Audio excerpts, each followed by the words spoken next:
Thank you and welcome once again. How are you doing and how have you been? I'm here once again so that we can continue talking about our temperaments. And today I would want us to dive into talking about one of temperaments known as choleric. Previously we've talked about sanguine, we've talked about phlegmatic, and today we'll be talking about choleric. Choleric, just like sanguine, these are extroverted people. They are people who are very talkative, people who are very outgoing. They are natural leaders, if you may want to say. These are people you'll find being activists, people who even fight for other people's rights. These are people who are very independent, self-reliant. Most of the time they want to do things based on how they feel is best because they are result-oriented.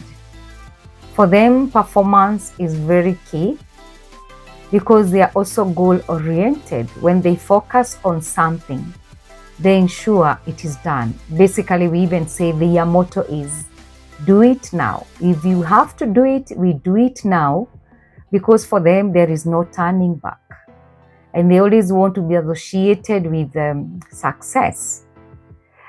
These are people who are also highly opinionated. They always view and regard their opinions as the best. And most of the time, they don't allow arguments and debates. Because for them, most of the time they look through, they are very thoughtful. They're also very analytical.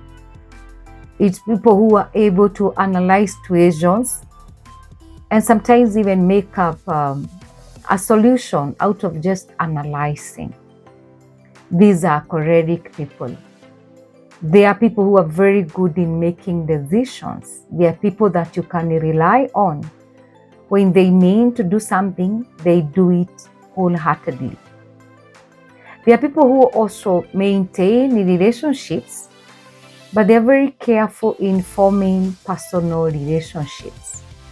They'll be able to have relationships with many people and looking like they are with everyone, but forming personal relationships, sometimes they're very careful because they guard their emotions very much.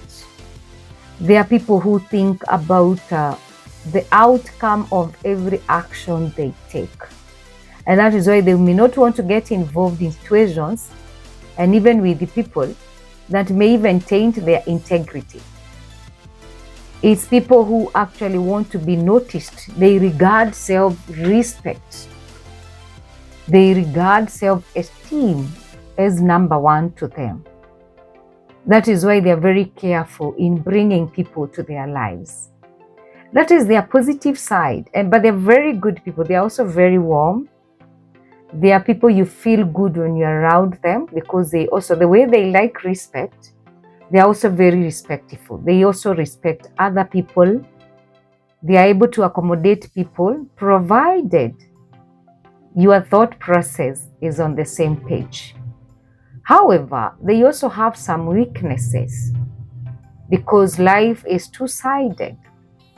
And the first weakness on them is about dominating. They look very dominating. And especially even in a conversation, in activities. Remember we say they're natural leaders. And being natural leaders, sometimes they look dominating or domineering. And these may even push some people away. They're also very impatient. Impatient because they already have a roadmap. Most of the time we have said they regard their opinions very highly. So if, for example, they're working on a certain project, on a certain aspect, and they feel like you're not coming through as they would want, they may look very impatient. And sometimes their impatience may push people away. And there are also people who speak what we say blunt communicators. They say things as they are, regardless of how you feel. For them, I've just said as it is, and I've just spoken my mind. Yeah, and that sometimes does not rub people very well. There are also difficulty in expressing their emotions. They don't like being vulnerable. And because of this, of not being able to express their emotions and not talk about their feelings and their thoughts to people, they may fall into what we call mood disorders. They're also very prone to having depression, because most of the time, because their motive and their motto is about winning, when they don't win, this one of course affects their emotions in a very big way, and this can make them even become depressed, have those mood disorders. Anything that is around mood disorder is very possible for them to have, but they are normally able to overcome such because of their strong part, and especially that part of being self-reliant and being very independent.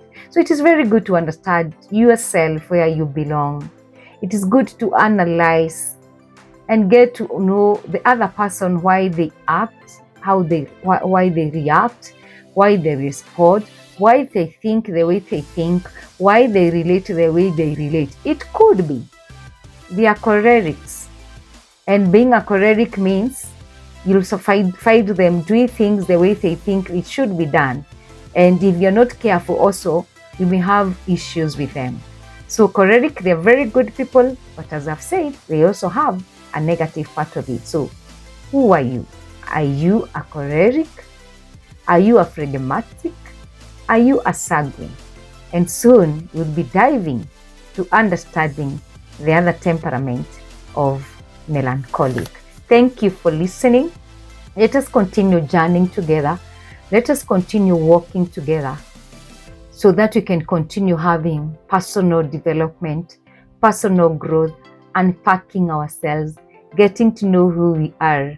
And I will always remain your psychologist, Lillian Wairimu, ready to share the knowledge that I have.